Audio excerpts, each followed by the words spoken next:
दोस्तों, आज के इस रक्षा विश्लेषण में हम एक ऐसे बदलाव की बात करने वाले हैं जो काफी दिलचस्प है। दशकों तक दुनिया हमें सबसे बड़े हथियार खरीदार के रूप में जानती थी, लेकिन अब कहानी बिल्कुल बदल चुकी है। भारत अब सिर्फ एक बायर नहीं रहा, बल्कि एक ग्लोबल एक्सपोर्टर बन रहा है। और सबसे जरूरी बात, अब हम अपनी शर्तों पर नेगोशिएशंस करते हैं। तो चलिए इस नए स्ट्रेटेजिक शिफ्ट को करीब से समझते हैं और देखते हैं कि कैसे हम अपनी सैन्य शक्ति को एक नया आकार दे रहे हैं। आज के इस डिस्कशन का रोड मैप बिल्कुल क्लियर है। हम शुरुआत करेंगे आर्मेनिया के साथ हो रहे एक्सपोर्ट बूम से, फिर बात करेंगे अपनी मजबूत होती एयर डिफेंस शील्ड की, उसके बाद स्वदेशी तेजस मार्क 2 की बढ़ती डिमांड, राफेल डील में आ रही टेक्निकल रुकावटों को समझेंगे और आखिर में देखेंगे कि Mi-26 हेलीकॉप्टर्स के जरिए लॉजिस्टिक्स को कैसे स्ट्रॉन्ग किया जा रहा है। तो सीधे चलते हैं अपने पहले टॉपिक पर, इंडिया का डिफेंस एक्सपोर्ट बूम। देखिए, ये कोई छोटा मोटा बदलाव नहीं है। इंपोर्ट करने वाले देश से एक्सपोर्ट करने वाले देश तक का ये सफर एक बहुत बड़ा पैराडाइम शिफ्ट है। अब इस नंबर को ही ले लीजिए, $1 बिलियन, यानी लगभग 8,300 करोड़ रुपए। एक रीसेंट यूएस रिपोर्ट ने कंफर्म किया है कि भारत अब आर्मेनिया का सबसे बड़ा आर्म्स सप्लायर बन गया है। आने वाले 3 सालों में ये डील्स पूरी होनी है, जो क्लियरली दिखाता है कि ग्लोबल डिफेंस मार्केट में अब हमारा दबदबा बढ़ रहा है। और ये एक्सपोर्ट डिमांड अचानक नहीं आई है। आकाश एयर डिफेंस सिस्टम और ब्रह्मोस मिसाइलों जैसी हमारी स्वदेशी टेक्नोलॉजी ने प्रूव किया है कि उनकी क्वालिटी और रिलायबिलिटी टॉप नॉच है। ग्लोबल स्टेज पर अब ये बात मानी जा रही है कि इंडियन वेपन्स कॉम्बैट रेडी हैं और उन पर पूरा भरोसा किया जा सकता है। अब एक तरफ हम दुनिया को वेपन्स दे रहे हैं, तो दूसरी तरफ अपनी बॉर्डर्स को भी बिल्कुल इम्पेनेट्रेबल यानी अभेद्य बना रहे हैं। आइए देखते हैं कि हमारी एयर डिफेंस शील्ड्स को कैसे अपग्रेड किया जा रहा है। S-400 और पैंटिसिर SM सिस्टम्स इस स्ट्रैटेजी का कोर हैं।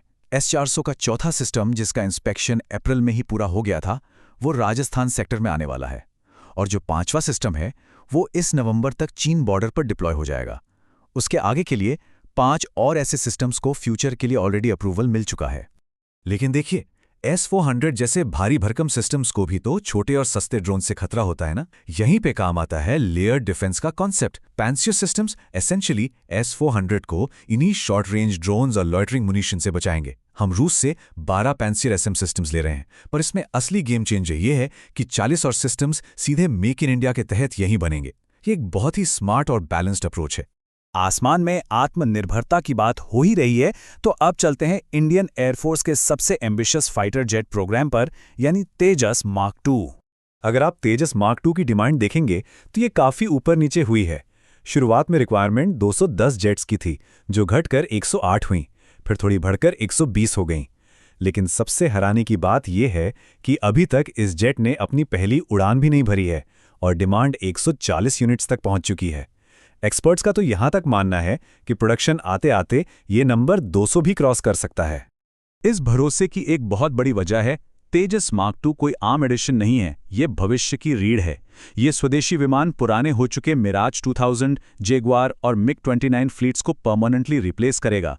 ये एक बहुत बड़ा स्टेप है अपने एयर फ्लीट के मॉडर्नाइजेशन के लिए पूरी तरह से डोमेस्टिक सॉल्यूशन पर डिपेंड होने का। और यही स्वदेशीकरण की जिद हमें ले आती है फ्रांस के साथ चल रही V114 राफेल जेट्स की डील पर। यहां एक ऐसी अभूतपूर्व खींचतान चल रही है जो पहले कभी नहीं देखी गई। No ICD, no deal. ये सिर्फ कहने की बात नहीं है, ये एक बहुत ही सख्त अल्टीमेटम है। जैसा मैंने पहले कहा, भारत अब वो पुराना बायर नहीं रहा जो विदेशी कंपनियों की हर शर्त मान ले। अब रूल्स सिंपल हैं। जब तक हमें स्पेसिफिक इंटीग्रेशन राइट्स नहीं मिलेंगे, कोई फॉरेन प्लेटफॉर्म नहीं खरीदा जाएगा। अब सवाल उठता है कि आखिर ये ICD है क्या, जिस पर इतनी बहस हो रही है। इंटरफेस कंट्रोल डॉक्यूमेंट या ICD बेसिक टर्म्स में एक टेक्निकल ब्लूप्रिंट होता है। इसकी मदद से हम अपनी स्वदेशी मिसाइलों जैसे अस्त्र और रुद्रम को रफेल जैसे विदेशी जेट्स पर बिना किसी रोक टोक के इंटीग्रेट कर सकते हैं। इसका फायदा यह है कि हमें हर बार हथियार लगाने के लिए मैन्युफैक्चरर से परमिशन नहीं लेनी पड़ेगी। फुल सोर्स कोड की डिमांड भले ही छोड़ दी गई हो, लेकिन ICD अब एक मिनिमम रिक्वायरमेंट बन चुकी है। अगर हम इस सिचुएशन को न्यूट्रल होकर देखें तो दोनों साइड्स के अपने कंसर्न्स हैं। इंडिया का गोल बिल्कुल क्लियर है, हम विदेशी जेट्स पर अपने हथियार आज़ादी से लगाना चाहते हैं। वहीं दूसरी तरफ फ्रांस इसलिए हिचकिचा रहा है क्योंकि राफेल में स्पेक्ट्रा इलेक्ट्रॉनिक वॉरफेयर सूट लगा है, जो उनकी हाईली सेंसिटिव टेक्नोलॉजी है और वो अपना डेटा प्रोटेक्ट करना चाहते हैं। ये आत्मनिर्भरता और टेक्निकल प्राइवेसी के बीच का एक क्लासिक टकराव है। तो क्या होगा अगर ये डील कैंसिल हो जाती है? सच बात यह है कि इंडिया अब इस डील से बाहर निकलने के लिए पूरी तरह तैयार है। अगर ये डील नहीं होती तो इसका पूरा का पूरा बजट और रिसोर्सेज सीधे डोमेस्टिक AMCA और तेजस मार्क II प्रोग्राम्स की तरफ डाइवर्ट कर दिए जाएंगे। यानी विदेशी सौदे का टूटना हमारी अपनी डिफेंस इंडस्ट्री के लिए एक बहुत बड़े कैटलिस्ट का काम कर सकता है। राफेल की इन हाई स्टेक नेगोशिएशन से थोड़ा आगे बढ़ते हैं और एक बहुत ही टैक्टिकल लॉजिस्टिकल अपडेट पर आते हैं जो सीधा हमारे हिमालयन ट्रांसपोर्ट कैपेबिलिटीज से जुड़ा है। बात हो रही है Mi-26 हेवी लिफ्ट हेलीकॉप्टर्स की। इंडियन एयरफोर्स हिमालयाज में 20 टन तक का पेलोड उठाने की अपनी कैपेसिटी को वापस रिस्टोर करना चाहती है। क्योंकि हमारा पुराना फ्लीट मेंटेनेंस इश्यूज की वजह से ग्राउंडेड है, इसलिए 3 नए Mi-26 हेलीकॉप्टर्स को वेट लीज पर लेने के लिए एक RFI जारी किया गया है। वेट लीज का मतलब बड़ा सिंपल है, मशीन, क्रू और मेंटेनेंस सब कुछ लीज देने वाले की जिम्मेदारी होगी। मेंटेनेंस के झंझट को बाईपास करके ऑपरेशंस चालू रखने का ये कमाल का प्रैक्टिकल तरीका है।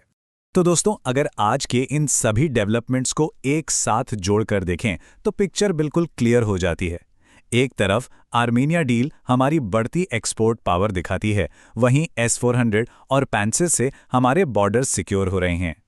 तेजस मार्क II के बढ़ते नंबर्स, राफेल डील में टेक्नोलॉजी ट्रांसफर की सख्त शर्तें और Mi-26 का वेटली सॉल्यूशन, ये सब साबित करते हैं कि भारत एक साथ कई मोर्चों पर बहुत ही स्मार्टली आगे बढ़ रहा है।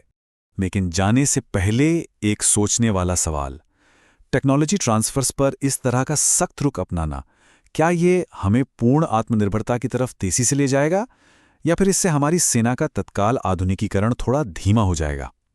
ये एक ऐसा ट्रेड ऑफ है जिस पर विचार करना बहुत ज़रूरी है।